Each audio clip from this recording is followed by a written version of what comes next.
تبارك الذي نزل الفرقان على عبده ليكون للعالمين نذيرا۔ اچھا بھائی، ایک بھائی نے اسی طرح ایک سوال یہ کیا کہ مفتی صاحب السلام علیکم ورحمۃ اللہ وبرکاتہ۔ جی بھائی، وعلیکم السلام ورحمۃ اللہ وبرکاتہ۔ مفتی صاحب سوال یہ ہے کہ غیر عالم یعنی عام آدمی سے دینی مسئلہ معلوم کرنے کا شرعاً کیا حکم ہے؟ جواب دے، بڑی مہربانی ہوگی۔ دیکھیں بھائی، دین سیکھنا اور دینی مسائل دریافت کرنا یہ بہت اہمیت کا حامل رکھتا ہے۔ دیکھیں، آدمی جس طرح دین صحیح لوگوں سے حاصل کرتا نا، تو اسی طرح دینی مسئلہ بھی آدمی صحیح لوگوں سے حاصل کرے۔ آدمی یہ نہیں چاہتا کہ میں قرآن جو ہے ایسے بندے سے پڑھوں جو قرآن پڑھنے کا اس کے لیے ڈھنگ نہیں ہوتا، اسے خود معلوم نہیں کہ قرآن کس طرح پڑھا جائے۔ میں نورانی قاعدہ اس بندے سے پڑھنا چاہتا ہوں جو صحیح طریقے سے اس کا اہل ہو، وہ پڑھ سکتا ہو۔ اس لیے ہم جو ہے اکثر و بیشتر جب بھی ہم قرآن پڑھتے ہیں، قرآن سیکھنا چاہتے ہیں، تو پھر ہم جو ہے اپنے علماء کے پاس، اپنے اہل علم کے پاس ہم جا کر جو ہے دین سیکھتے ہیں۔ بات سمجھ میں آ گئی؟ اسی طرح آدمی کو مسئلہ بھی صحیح لوگوں سے پوچھنا چاہیے، صحیح لوگوں سے معلوم کرنا چاہیے اور صحیح لوگوں سے حاصل کرنا چاہیے۔ ہر ایرا گیرا نتو گیرا آدمی سے مل کر ہم جو ہے مسائل پوچھنا شروع کر دیں، وہ اسے معلوم بھی نہیں رہتا، انہیں حلال کو حرام بنا دیتا، حرام کو حلال کر دیتا۔ اس طرح بہت سارے باتیں ہو رہی۔ اس لیے جو ہے صحیح مسلم کے مقدمے کے اندر امام محمد ابن سیرین رحمۃ اللہ علیہ کا ایک قول وہاں لکھا ہے۔ صحیح مسلم کے مقدمے میں بات لکھی ہے، کہا کہ ان ھذا العلم دین فانظروا عمن تاخذون دینکم۔ حضرت امام محمد ابن سیرین رحمۃ اللہ علیہ فرماتے ہیں کہ ان ھذا العلم دین، یہ علم دین ہے، فانظروا عمن تاخذون دینکم، اس لیے تحقیق کر لیا کرو کہ تم اپنا دین کس سے حاصل کر رہے ہو۔ یعنی اگر کوئی آدمی غلط بندے سے مسئلہ پوچھا، غلط بندے سے علم دین حاصل کیا، تو انہیں بھی جہنم میں جائے گا اور اس کو بھی جہنم میں لے جائے گا۔ ہم بھی ڈوبے صنم تمہیں لے ڈوبیں گے، جیسا کہ آج کل غیر مقلدین کے اندر بھی ہے، بریلوی بھی ہے۔ بات سمجھ میں آ رہی؟ تو اسی طرح قادیانی ہے، مرزا غلام احمد قادیانی کی اتباع کرنے والے، اسی طرح مہدوی مسلک کے لوگ ہیں، اور اسی طرح فرقہ باطلہ کے لوگ ہیں۔ یہ خود اپنے علم کو لوگوں کے سامنے ایسے غلط سلط باتیں بتاتے ہیں جس سے یہ بھی ڈوب رہے ہیں، لوگوں کو بھی ڈوب رہے ہیں۔ شیعہ ہے اور داؤدی فرقہ، بھوریا فرقہ ہے، اس طرح جتنے بھی لوگ ہوتے ہیں جو باطل فرقے کے لوگ ہوتے ہیں، یہ نہ جانے کہاں سے دین لاتے ہیں، کہاں سے لوگوں کو بتا دیتے ہیں۔ اب ہمارے لوگ جو ہے نئی نئی باتوں کو سن کر کہتے ہیں ماشاءاللہ وہ مولانا کتنی نئی اچھی باتیں بتاتے ہیں، وہ صحیح ہیں، تم غلط ہو۔ اگر کوئی آدمی اگر قرآن کی آیت پڑھ کر آپ کو سمجھاتے تو کہتے ہیں کہ ماشاءاللہ وہ قرآن کی آیت پڑھ کر ہمیں سمجھا رہے ہیں، تو کہتے ہیں کہ بھئی وہ قرآن کی آیت پڑھ کر ہمیں سمجھا رہے ہیں تو واقعتاً وہ صحیح ہوگا۔ اس لیے حدیث کے پاک کے اندر اللہ کے رسول صلی اللہ علیہ وسلم نے فرمایا، آدمی کو جھوٹا ہونے کے لیے صرف اتنا ہی کافی ہے، ہر سنی سنائی باتوں کو لوگوں کے سامنے بیان کرنا شروع کر دے۔ مسئلہ کچھ اور ہوتا ہے، وہ آ کر لوگوں کے سامنے کچھ بتا دیتا ہے۔ تو بہرحال ہمیں دین حاصل کرنا چاہیے تو پھر صحیح اہل علم سے حاصل کرے، جس طرح ہم نکاح پڑھانے کے لیے ایک عالم دین کی تلاش کرتے ہیں، اگر کوئی انتقال ہو جائے تو ہم جو ہے عالم دین کی تلاش کر دیں۔ اگر ہمارے گھر کے اندر کوئی بچہ اگر پیدا ہو تو ہم اذان دینے کے لیے عالم دین و متقی کو ہم تلاش کرتے ہیں۔ اسی طرح ہم دین علم حاصل کرنے کے لیے، مسائل پوچھنے کے لیے اپنے علماء سے ہم پوچھ لیا کریں۔ مسجد کے امام کے پاس جائیے تو حضرت میرا مسئلہ اس طرح بتا دے۔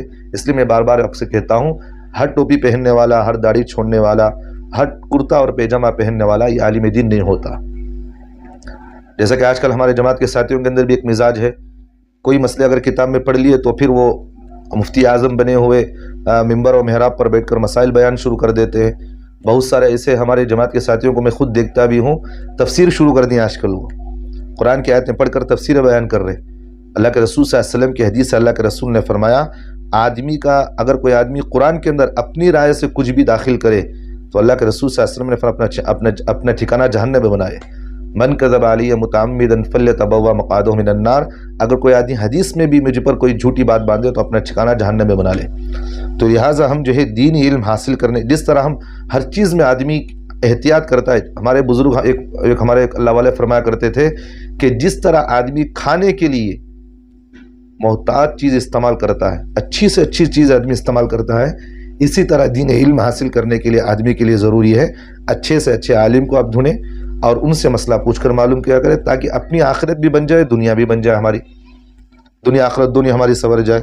تو اس لیے غیر عالم یعنی جو آدمی عالم نہیں ہے اس سے آپ مسئلہ ہرگز نہ پوچھیں، چاہے وہ داڑھی چھوڑا ہو، چاہے وہ پوری زندگی اللہ کے دین کے راستے میں محنت کرا ہوا ہو، چاہے وہ حج پر حج کیا کرا ہو، تو اس کی بات کو آپ ہرگز نہ مانیں.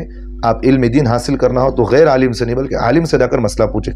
آج کل تو ماشاءاللہ علماء کے فون نمبرات بھی ہوتے ہیں، ہمارے یوٹیوب کے اندر تو آپ فون نمبر تو ڈال بھی دیتے ہیں. تو اس طرح اگر کہیں بھی ضرورت پڑی تو کئی ہمارے سے کئی لوگ ہمارا مسئلہ پوچھتے ہیں، میرے سے ہمارے کئی علماء سے مسئلہ پوچھتے ہیں. تو اس لیے آپ اگر مسئلہ پوچھنا چاہ رہے تو علماء سے مسئلہ پوچھیں. مسجد میں اگر امام نہیں تو آج کل علماء کے نمبرات بھی آپ کو مل جائیں گے. آج دین کا علم حاصل کرنا کوئی دوری نہیں، بہت قریب ہے. آدمی کے لیے بس ضروری ہے کہ بھئی تھوڑی سی مشقت کرے، آپ کو ہر مسئلہ معلوم ہو جائے گا. لہٰذا جس طرح ہم دین سیکھتے ہیں، قرآن پڑھنے کے لیے ہم اچھے سے آدمی ڈھونڈتے ہیں، اسی طرح مسائل پوچھنے کے لیے بھی اچھے سے اچھے آدمی کو پوچھ لیا کریں. اگر کوئی چاہے وہ جماعت کا ساتھی کیوں نہ ہو، کوئی بھی کیوں نہ ہو، اگر وہ مسئلہ بیان کرتا ہے، قرآن کی تفسیر بیان کرتا ہے، احادیث کی تشریح بیان کرتا ہے، تو اس کو اچھے انداز سے بلا کر سمجھائیے، کہے کہ آپ جو ہے جماعت کے اصول کے نام پر مخالفت کر رہے ہیں، آپ جو ہے جماعت کے اصول کی مخالفت کر رہے ہیں. جماعت کے اندر یہی ہے کہ آپ 6 صفات پر بیان کریں گے. قرآن و حدیث کی آیتیں آپ کو پڑھنے کا حق نہیں ہے. اگر پڑھنا چاہ رہے ہیں تو علماء کرام کی نگرانی میں آپ کر سکتے ہیں، ہمیں کوئی معنی نہیں. علماء کرام سے اجازت نہیں لیتے، ہر ایرا گرا نتو گرا شروع کر دیا تو اس کی بات کو مانی نہیں جائے گی. اگر کوئی کرتا ہو تو فوراً اس سے ممبر و محراب سے اتار دیا کریں. تو بہرحال آپ مسائل پوچھ رہے تو آپ علماء سے پوچھ لیا کریں. اللہ ہم تمام کو عمل کی توفیق. بھائی اسی طرح ہمارے پاس ایک سوال یہ بھی آیا ہے، سوال ہے کہ سوال کرنے والے سعودی سے ہیں. سوال ہے کہ مفتی صاحب السلام علیکم ورحمۃ اللہ وبرکاتہ. جی بھائی وعلیکم السلام ورحمۃ اللہ وبرکاتہ. سوال یہ کہ مفتی صاحب گندگی کھانے والے جانور کے گوشت کا شرعاً کیا حکم ہے؟ یعنی اس کا گوشت کھانا جائز نہیں کھائے، کیونکہ ہم دیکھتے ہیں کہ اکثر و بیشتر گایوں جانوروں کو مرغی کی گندگی کھلائی جاتی ہے. تو لہٰذا اس کا شرعاً کیا حکم ہے؟ جواب تفصیل سے دے، بڑی مہربانی ہوگی. دیکھیں بھائی ایک اصولی بات اس میں ذہن میں رکھے، 2-3 باتیں اصولی ہیں ذہن میں رکھے. پہلی بات تو یہ ہے کہ جو جانور حلال ہے، جس کا گوشت کھانا حلال ہے، اگر وہ جانور کو آپ ذبح کرنا چاہ رہے ہیں اور وہ جانور جو ہے پاک غذا بھی کھاتا ہے اور گندی غذا بھی کھاتا ہے، اور پاک اور گندگی غذا کھانے کی وجہ سے اس کے جسم میں اور گوشت میں کوئی بدبو نہیں ہو رہی ہے تو بلا کراہت اس جانور کو ذبح کر کے آپ کھا سکتے ہیں. ایک بات. دوسری بات یہ ہے کہ اگر وہ جانور جس کا گوشت کھانا حلال ہے، اگر وہ جانور عمومی طور پر زیادہ تر بدبودار چیزیں کھاتا ہے اور پاک غذا کم کھاتا ہو، تو جس کی وجہ سے زیادہ گندگی کھانے کی وجہ سے، گندی چیزیں کھانے کی وجہ سے اس کے جسم میں اور گوشت میں بدبو پیدا ہو گئی ہے، تو پھر اس وقت اس جانور کو ذبح کرنا مکروہ ہے. بات سمجھ میں اس سے گوشت کو نہیں کھا سکتے. اب کیا کریں؟ حضرات فقہاء کرام نے جو جانور گندگی کھاتا ہے اس جانور کو کتنے دن تک قید رکھا جائے گا، پھر اس کو ذبح کریں گے. تو اس کی ترتیب حضرات فقہاء نے بیان فرمایا کہ اگر کوئی جانور گندگی کھاتا ہے اور اس گندگی کھانے کی وجہ سے اس کے جسم میں اور گوشت میں بدبو پیدا ہو گئی ہے، جیسا مرغی ہے اگر گندگی کھاتی ہے تو پھر اس کو 3 دن بند رکھا جائے گا اور اس کو جو ہے پاک غذا کھلائی جائے گی، پھر اس کے بعد اس کو ذبح کریں گے. اونٹ ہے تو پھر وہ گندگی کھاتا ہے تو پھر اتنے دن اس کو بند رکھا جائے گا، پھر اس کے بعد اگر اس کے جسم سے اور گوشت سے بدبو ختم ہو گئی تو پھر اسے ذبح کیا جائے گا. بکری اگر ہے تو وہ گندگی کھاتی ہے تو پھر اس کے گوشت میں اور جسم میں بدبو پیدا ہو گئی تو پھر حضرات فقہاء نے پھر اتنے دن اس کو کھلا کر اس کے بدبو کے زائل ہونے کے بعد اس کو ذبح کرنے کا حکم دیا ہے.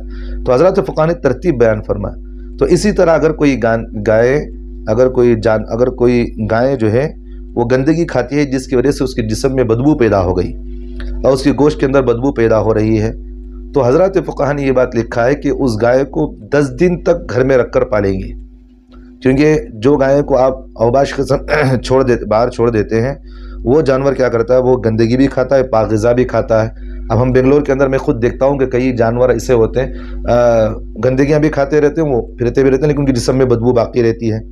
تو جو جانور گندگی کھاتا ہے جس کی وجہ سے اس کے جسم میں بدبو پیدا ہو رہی ہے، تو حضرات فقہاء نے یہ بیان فرمایا کہ اس جانور کو یعنی اس گائے کو 10 دن تک آپ بند رکھیں گے، پھر اس کو 10 دن تک پاک غذا کھلائیں گے تاکہ اس کی جسم سے وہ بدبو ختم ہو جائے.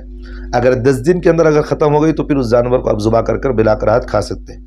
اگر اس کی 10 دن تک بھی اس کی بدبو زائل نہیں ہو رہی، ایسے ہی اس کی بدبو باقی ہے، تو جتنے دن تک اس کے جسم میں بدبو باقی رہے گی اتنے دن تک اس کو پاک غذا کھلائیں گے، اس کے بعد اس کو ذبح کر کے اور اس کے دودھ وغیرہ کا استعمال کرنا جائز ہوگا، اس سے پہلے اس کے جسم سے فائدہ اٹھانا مکروہ ہے۔ لہٰذا آپ کو مسئلہ سمجھ میں آ گیا ہوگا۔ جو کچھ بھی دلائل ہیں میں لکھ کر ڈال دیتا ہوں، آپ دلائل بھی پڑھ سکتے ہیں وہاں پر۔ ایک بہن نے حیدرآباد سے سوال کیا، سوال یہ کہ مفتی صاحب السلام علیکم ورحمۃ اللہ وبرکاتہ۔ جی بہن، وعلیکم السلام ورحمۃ اللہ وبرکاتہ۔ مفتی صاحب سوال یہ ہے کہ خواتین کا نامحرم مردوں سے چوڑیاں پہننے کا شرعاً کیا حکم ہے؟ جواب دے، بڑی مہربانی ہوگی۔ دیکھیں آج کل بہن دیکھیں عمومی طور پر یہ ہو رہا ہے، ہمارے مسلمان مرد کئی لڑکیوں کو بلا کر کے مہندیاں چھڑا رہے ہیں، اور اسی طرح ہمارے مسلمان عورتیں غیر مسلموں کے پاس جا کر ہاتھوں میں مہندیاں چھڑا رہی ہیں، اسی طرح وہاں جا کر چوڑیاں پہن رہی ہیں، مردوں کے ہاتھ میں چوڑیاں پہن رہی ہیں اور عورتیں مردوں کو چوڑیاں پہنا رہی۔ اس طرح کے غیر مہذبانہ طریقہ آج ہمارے مسلمانوں کے اندر یہ بہت زیادہ چل رہا ہے۔ دیکھیں حدیث پاک میں اللہ کے رسول صلی اللہ علیہ وسلم کی ایک حدیث ہے، مجھے یاد آ گئی، ذہن میں رکھنا، اس کے بعد میں مسئلہ بیان کروں گا۔ اللہ کے رسول صلی اللہ علیہ وسلم کی ایک حدیث، اللہ کے رسول صلی اللہ علیہ وسلم نے فرمایا، تم میں سے کوئی اپنے سر میں کیل ٹھوکے، یعنی سر میں اگر کوئی کیل ٹھوکے، یہ بہتر ہے کہ اس سے کہ وہ ایسی عورت کو چھوئے جو اس کے لیے حلال نہیں ہے۔ بات سمجھ میں آ رہی؟ جو عورت اس کے لیے حلال نہیں ہے، اس عورت کا، اس آدمی کا چھینا، اس کو چھونا، یہ بہتر یہ ہے کہ اس سے بہتر یہ کہ اپنے سر میں وہ کیل ٹھوک لے، اس تکلیف کو برداشت کر لے۔ تو ایک بات یہاں، ایک بات علماء نے یہ بات لکھا ہے کہ اگر وہ کیل ٹھوکنے پر سر میں اس کی برداشت کر سکتا ہے تو پھر قیامت میں اللہ عذاب دیں گے، تو پھر اس کو بھی برداشت کرنا پڑے گا۔ تو بہرحال اللہ کے رسول صلی اللہ علیہ وسلم کی حدیث بڑی سخت وعید کی بات ہے، لہٰذا مردوں کے لیے بھی ضروری یہی ہے کہ وہ کسی اجنبی عورت کو ہاتھ نہ لگائے، اسے کسی بھی طریقے پر نہ چھوئے، ایک بات۔ اسی طرح عورتوں کے لیے بھی ضروری ہے کسی نامحرم مرد کو ہاتھ لگانا، اس سے کوئی خدمت لینا، اسے چھونا، یہ سب چیزیں ہیں۔ تو لہٰذا آپ دیکھا جاتا ہے کہ بھئی مہندیاں چھڑانا اور اسی طرح چوڑیاں پہننا ایک عمومی مزاج ہمارے مسلمان، عید کا بھی موقع آیا تو کئی عورتیں، ہماری مسلمان عورتیں غیر مسلم مردوں کے پاس جا رہی ہیں، اور مسلمان مرد بھی ہیں اور غیر مسلم مرد بھی ہیں، وہ بیٹھ کر فیشن کے طور پر ان کو مہندیاں چھڑا رہے ہیں، ان کو چوڑیاں پہنا رہے ہیں۔ حالانکہ اللہ کے رسول صلی اللہ علیہ وسلم کی حدیث کو یاد رکھنا چاہیے، بہتر یہ ہے کہ وہ اپنے سر میں کیل ٹھوک لے، اور اس عورت کو چھونے سے بہتر ہے۔ تو لہٰذا جو ہے یہ مسئلہ ہمیں ذہن میں رکھنا چاہیے کہ اس طرح بے ڈھنگیاں کم کرنا اور اس طرح جو ہے غیر مہذبانہ طریقہ کرنا آج کل یہ فیشن کے طور پر زیادہ چل رہا ہے، اس لیے ان سب طریقوں کو ختم کریں۔ اللہ ہمارے مسلمان عورتوں کو صحیح طریقے پر زندگی گزارنے کی توفیق عطا فرمائے، غیروں کی مغربی طریقوں سے اللہ ہم تمام مسلمانوں کی حفاظت فرمائے۔ ایک بہن دلی سے سوال کیا ہے، سوال یہ کہ مفتی صاحب السلام علیکم ورحمۃ اللہ وبرکاتہ۔ جی بہن، وعلیکم السلام ورحمۃ اللہ وبرکاتہ۔ مفتی صاحب سوال یہ ہے کہ والدین کے مابین اگر اختلاف ہو جائے، لڑائی جھگڑا ہو جائے تو اولاد کیا کرے؟ دیکھیے آپ کا سوال بہت بہترین ہے۔ اگر والدین کے درمیان اگر کبھی اختلاف ہو جائے تو والدین کے لیے بھی ضروری ہے کہ وہ جو ہے اپنے اختلاف کی وجہ سے اپنے اولاد کو ایک دوسرے سے بچھڑائے نہیں۔ بات سمجھ میں آ گئی؟ کبھی باپ اپنی بیوی سے لڑ لیا تو باپ کو یہ حق نہیں ہے کہ اپنی بیوی سے اسے روکا، اپنی ماں سے اسے روک دے۔ ماں کو یہ حق نہیں کہ اپنے باپ سے اس کی شوہر سے ناراض ہونے کی وجہ سے وہ اسے اپنے اولاد کو جانے سے وہاں روک دے۔ تو یہ ان کے آپس کے اختلاف کی وجہ سے اولاد کو ایک دوسرے سے توڑانا مناسب نہیں ہے، اور شرعاً اس کی اجازت بھی نہیں ہے۔ تو لہٰذا اولاد کے لیے بھی ضروری ہے کہ اپنے ماں باپ کی ان باتوں پر توجہ نہ دے، آپ اپنے کام میں رہے اور ماں باپ کو سمجھاتے رہے کہ کہیں کبھی شریعت میں اس کی اجازت نہیں ہے، آپ دونوں بھی ہمارے ہیں، اور جس طرح دونوں ہاتھ میرے لیے ضروری ہے تو دونوں آنکھ جس طرح ضروری ہیں تو اسی طرح تم دونوں بھی میرے لیے ضروری ہے۔ تو لہٰذا والدین کو سمجھاتے رہے، اور والدین کو یہ حق نہیں ہے کہ اپنی ناراضگی کی وجہ سے اپنی اولاد کو ایک دوسرے سے بچھڑا کر رکھنا، باپ سے بچھڑانا یا باپ جو ہے ماں سے بچھڑا دینا، ان کو یہ حق نہیں ہے۔ بات سمجھ میں آ رہی؟ بعض لوگ ایسے ہوتا ہے کہ اگر میاں بیوی کے درمیان طلاق واقع ہو جائے تو شوہر کیا کرتا ہے، اپنے بچوں کو اپنی طرف لے جاتا ہے۔ اب بچے وہاں روتے رہتے ہیں کہ بھئی میری ماں کے پاس مجھے بھیجو تاکہ ہم اپنی ماں سے ملاقات کریں، تو باپ جو ہے بجائے ماں کے پاس اس کو ملاقات کروانے کے اس کو بچھڑا کر رکھ دیتا ہے۔ آج کل ہمارا تو سسرال تو ظالم بنا ہوا ہے، چھڑا کر رکھ دیتا ہے۔ جتنی وہ تکلیف برداشت کر رہی ہے، جتنی اسے تکلیف ہو رہی ہے، اس کا عذاب اس کے باپ پر بھی ہوگا، اس کو گناہ ہوگا۔ اگر ماں اپنے بچوں کو اپنے باپ سے بچھڑا کر رکھی ہے تو ماں کو اس کا گناہ ہوگا۔ تو لہٰذا ان دونوں کی لڑائی جھگڑے کی وجہ سے، ان دونوں کی خلا و طلاق کی وجہ سے اولاد کو ہم بچھڑائیں گے نہیں۔ ہاں حقوق تو دونوں کی ایک ہے، تو ان کے حقوق کو بھی ادا کرنا اولاد کے لیے ضروری ہے، ان کے حقوق کو بھی ادا کرنا ضروری ہے۔ ماں باپ کی محبت میں آ کر ایک دوسرے کے ہم حقوق کو توڑیں گے نہیں۔ ماں کی محبت میں آ گئے تو باپ کو ہم جو ہے بدتمیزی نہیں کر سکتے، ماں کی محبت میں آ گئے تو باپ کے ساتھ ہم بدتمیزی نہیں کر سکتے۔ اس لیے شریعت نے ماں باپ کے حقوق کو بیان فرمایا، کہا کہ اف لکم، اللہ نے کہا کہ ان کے سامنے اف تک نہ کہو۔ ماں سے کہا کہ اگر ماں باپ اگر اختلاف ہو جائے، باپ کی محبت میں آ کر تم ماں کو اختلاف نہ کرو، کیونکہ اللہ نے کہا وَوَصَّيْنَا الْإِنسَانَ بِوَالِدَيْهِ، اللہ تعالیٰ وہاں ترتیب بیان فرما رہے، تمہاری ماں نے تمہیں 9 مہینے اپنے پیٹ میں رکھا، اس طرح کیا، تو یہ تمہارے لیے اس کا حقوق ہے۔ تم جس طرح اس کے پیر میں اس کے پیٹ میں رہتے ہوئے ایک پیر تم جو لات مارتے تھے، وہ جو اس نے آہ کہی ہے، اس آہ کا بھی تم اس کا حق ادا نہیں کر سکتے ہو پوری زندگی بھی خدمت کر کے۔ لہٰذا باپ کی محبت میں آ کر ماں کو نہیں توڑنا ہے، ماں کی محبت میں آ کر باپ کو جو ہے نازب الفاظ استعمال نہیں کرنا ہے۔ تو بچوں کی منشا یہ ہونا ہے کہ دونوں کو ملا کر ہم رکھیں۔ ہاں طلاق ہو گیا، خلا ہو گیا، تو پھر اگر خلا ہو گیا تو پھر ملانے کی کوشش کریں، طلاق ایسا ہو گیا تو پھر علماء سے مسئلہ پوچھ لیا کریں۔ تو بہرحال اس طرح کی بات ہے۔ تو والدین کے لیے حق نہیں ہے کہ اولاد کو ایک دوسرے سے بچھڑا کر رکھنا، اور اولاد کے لیے بھی یہ حق نہیں ہے کہ والدین کی محبت میں آ کر ایک دوسرے کو ہم توڑ کر رکھیں۔ اللہ ہم تمام کو عمل کی توفیق عطا فرمائے۔ اچھا بھائی، اسی طرح ایک سوال ہمارے پاس یہ بھی آیا ہے، بنگلور سے سوال کیے ہیں۔ سوال ہے کہ مفتی صاحب السلام علیکم ورحمۃ اللہ وبرکاتہ۔ جی بھائی وعلیکم السلام ورحمۃ اللہ وبرکاتہ۔ مفتی صاحب سوال یہ ہے کہ اگر کوئی شخص دہلی کی مسجد سے جمعہ کی نماز کی فون کے ذریعے بنگلور میں اپنے گھر میں ادا کرے، کیا صحیح ہے؟ ماشاءاللہ ماشاءاللہ، یعنی کہ آپ یہ پوچھ رہے ہیں آن لائن فون یا ٹیلی گرام وغیرہ سے کسی کے اقتداء میں نماز پڑھنا، یہی تو آپ پوچھنا چاہ رہے ہیں۔ دیکھیے ایک اصولی بات یہاں ذہن میں رکھے، اصولی بات یہ ہے کہ جماعت کی نماز درست ہونے کے لیے امام اور مقتدی، یعنی جو امام نماز پڑھا رہا ہے وہ اور مقتدی دونوں کی جگہ حقیقتاً یا حکماً متحد ہونا ضروری ہے۔ حقیقتاً کا مطلب یہ ہے کہ بھئی ایک جگہ میں کھڑے ہو، بات سمجھ میں آ رہی ہے؟ حقیقتاً اور حکماً دونوں کی جگہ ایک ہونا ضروری ہے، امام کی بھی اور کیا بولتے ہیں اسے، مقتدی کی بھی، دونوں کی بھی حقیقتاً اور حکماً ایک جگہ ہونا ضروری ہے۔ اگر دونوں کی حقیقتاً حکماً اگر دونوں کی جگہ الگ الگ ہیں تو پھر اقتداء سے نہیں ہوگی، نماز نہیں ہوگی۔ بات سمجھ میں آ رہی؟ لہٰذا جیسا کہ آپ مجھے پوچھے ہیں، امام کی اقتداء میں گھر سے آن لائن نماز پڑھنے کا شریعت میں اس کا کوئی تصور ہی نہیں ہے، ایسے مقتدیوں کی نماز نہیں ہوتی۔ جیسا کہ مثال کے طور پر اگر کوئی امام مسجد میں نماز پڑھا رہا ہے، گھر میں اگر کوئی اس کی اقتداء کر رہا ہے تو حقیقتاً اور حکماً دونوں کی جگہ اگر مختلف ہے تو پھر اس سے نماز نہیں ہوتی۔ بات سمجھ میں آ رہی؟ اسی طرح اگر کوئی آدمی دہلی کی جامع مسجد میں نماز پڑھا رہا ہے اور یہاں بنگلور میں اگر کوئی اس کی آن لائن نماز پڑھ رہا ہے ٹی وی میں دیکھ کر کے، اس سے بھی نماز نہیں ہوتی۔ بعض ہمارے کئی مسلمانوں کے ہمارے پاس ویڈیوز آتے رہتے ہیں، دیکھتا بھی ہوں میں سوشل میڈیا پر، سعودی میں اگر آن لائن نماز چل رہی، تراویح چل رہی، نماز چل رہی، تو اپنے گھر میں رہتے ہوئے یہ یا بنگلور میں یا کہیں اور رہتے ہوئے اس کی اقتداء میں نماز پڑھ رہا ہے۔ تو اصولی بات جیسا کہ میں نے بتا دیا آپ کو، امام کا اور مقتدی کا ضروری ہے کہ وہ کیا کرنا ہے، حقیقتاً اور حکماً دونوں کی جگہ کا ایک ہونا ضروری ہے، متحد ہونا ضروری ہے۔ جہاں امام اور مقتدی دونوں کا حقیقتاً اور حکماً دونوں کا متحد نہیں ہے تو پھر وہاں نماز نہیں ہوتی۔ اسی طرح ایک بہن جو ہے سعودی عرب سے سوال کیا، سوال ہے کہ مفتی صاحب السلام علیکم ورحمۃ اللہ وبرکاتہ۔ جی بہن وعلیکم السلام ورحمۃ اللہ وبرکاتہ۔ مفتی صاحب سوال یہ ہے کہ کیا عمرے میں عورت کے لیے بھی مردوں کی طرح ہوائی چپل پہننا ضروری ہے؟ دیکھیں بہن، حالت احرام میں مرد کے لیے تو ٹخنے کھلے رکھنا ضروری ہے، یعنی اس لیے، یعنی ٹخنے کا مطلب یہ ہے کہ جو ہڈی ہوتی ہے پاؤں کی نیچے کی، اس ہڈی کا کھلا رکھنا ضروری ہے۔ اس لیے مرد کے لیے تو خفین پہننا، اسی طرح موزے پہننا، اس لیے پہننا منع ہے، اس لیے وہ ٹخنے کھلے رکھتا ہے اور اس لیے وہ ہوائی چپل وغیرہ پہنتا ہے۔ عورت کے لیے اس کا برعکس ہے، یعنی عورت جو ہے وہ اپنے ٹخنے چھپا کر رکھے گی، چاہے تو وہ خفین یا موزے یا جوتے جو بھی چاہے پہن سکتی ہے۔ مرد حالت احرام میں جوتے پہن نہیں سکتا، چپل پہنتا ہے۔ اس لیے اگر کوئی عورت اگر چپل پہننا چاہے تو چپل بھی پہن سکتی ہے۔ بہتر اولا تو یہی ہے تو وہ حالت احرام میں بھی جوتے یا موزے پہنا کرے تاکہ پردہ اس کا مکمل طور پر باقی رہے۔